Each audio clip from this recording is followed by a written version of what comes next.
here in Western North Carolina. Today we gather not only to remember what was lost and forever changed, but to recognize what has been rebuilt. First and foremost, we begin by remembering the lives that were taken 1 year ago today, some at this very time. Our hearts and prayers continue to go out to the family and friends who lost loved ones.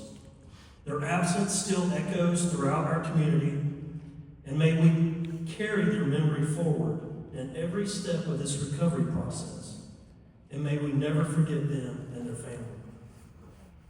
In the days leading up to Helene, the Emergency Operations Center, supported by local, state, and federal partners, launched the largest door-knocking campaign in our county's history to personally warn citizens of the life-threatening flash flooding and urging them to temporarily relocate away from creeks, rivers, and streams. This operation was launched with a high level of confidence due to the critical information and support we received from the National Weather Service.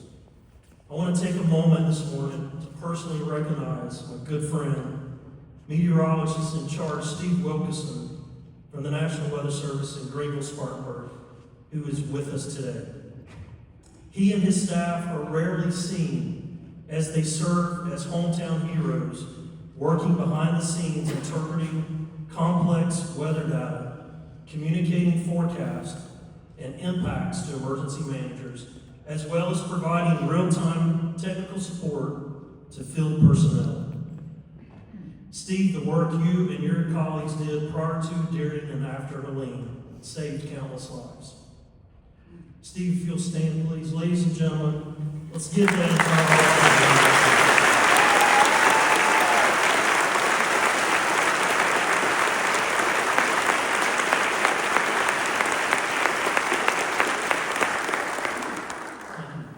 These folks are seldom recognized and often not seen as they work quietly behind the scenes, feeding us critical, life-saving information around the clock during high-impact events. When Hurricane Helene hit Western North Carolina, it hit with unprecedented force, but so did our response. In those first critical hours when danger was all around us, our brave first responders, community organizations, volunteers, and personnel from counties and states all around us came to assist and rose to the occasion. Many of those folks are in the audience today.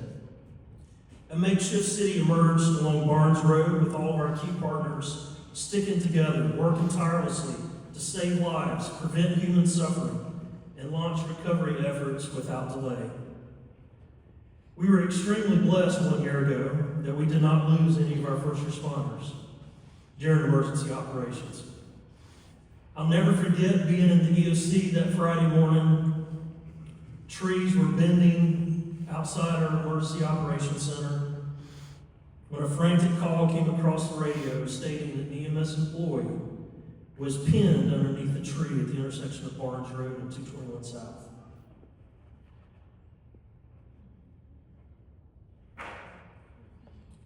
I'll never forget the room nearly emptying out, people running towards danger in the midst of hurricane-force winds, thinking one of their own was in dire need. It turned out a Good Samaritan had stopped to cut down a down tree, knowing that it would block the EMS entrance if they left it untouched. Sadly, that Good Samaritan would be seriously injured and undergo months of recovery. I later found out that Good Samaritan was one of my good friends who stopped only because he knew what was down Barnes Road and what needed to go out.